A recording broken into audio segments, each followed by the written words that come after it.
Opinions change. That's a fact of life. Otherwise, why would I get caramel gelato one day and raspberry sorbet the next? But when's the last time you've seen someone change another person's opinion? The other day, I was arguing with a friend about something I'm very passionate about.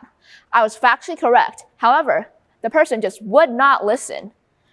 My personal experience, as well as my interest in human nature and psychology, led me to do more research about the science of changing minds, especially when it comes to established opinions.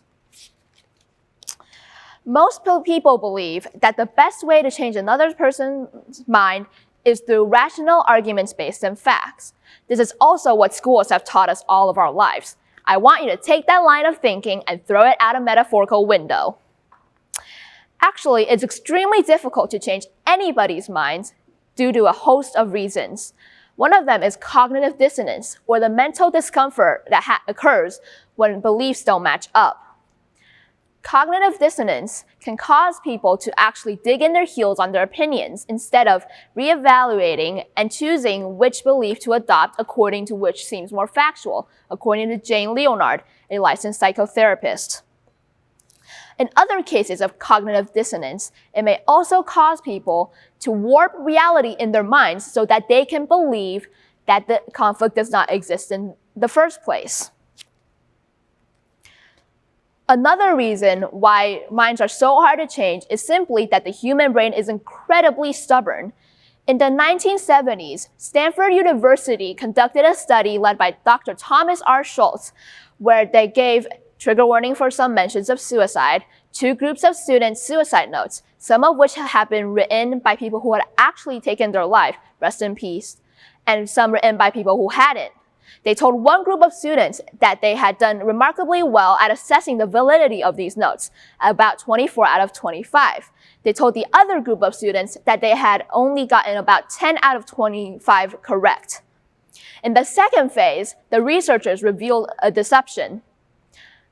Actually, both groups of students had scored about the same. Then they asked these students to rank how much they thought they had actually gotten correct. Here's where something extremely peculiar happened. The group of students that had been told that they had gotten around 24 out of 25 correct estimated their accuracy rate to be higher than the average students, while the other group of students, the one whose accuracy rate had been told to be lower, ranked themselves lower than the average student. Let me bring you back to the facts of this case. The people had actually all scored around the same, and they were aware of this fact when they were estimating how well they had done. However, they were still biased in their minds. The point of this study is well summed up by something the researchers in this study had said. Once formed, impressions are remarkably perseverant, which means that even when people are wrong, they will still cling to their beliefs, which is why convincing someone based on facts will actually most likely lead to failure, or even worse, for them to dig in their heels even further.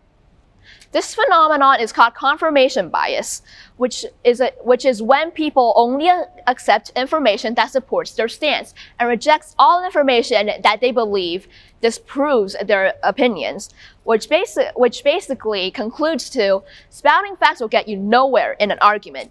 Instead, you should employ open questions and planting ideas inside someone's head. As stated previously, if you try to logic bully someone, according to the New York Times, it will only cause them to more firmly believe in their opinions. So switch angles. Instead of you disagreeing with the person, get them to disagree with themselves. Instead of you calling them out, get them to call themselves out. Another tip is to dig at how their opinions would play out in real life. Instead of asking them why, ask them how. This can often help people realize the gaps in their reasoning. I'm going to close out this talk with 3 points that I want people to take away from my talk.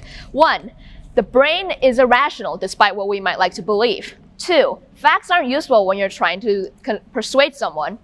And 3, let people convince themselves.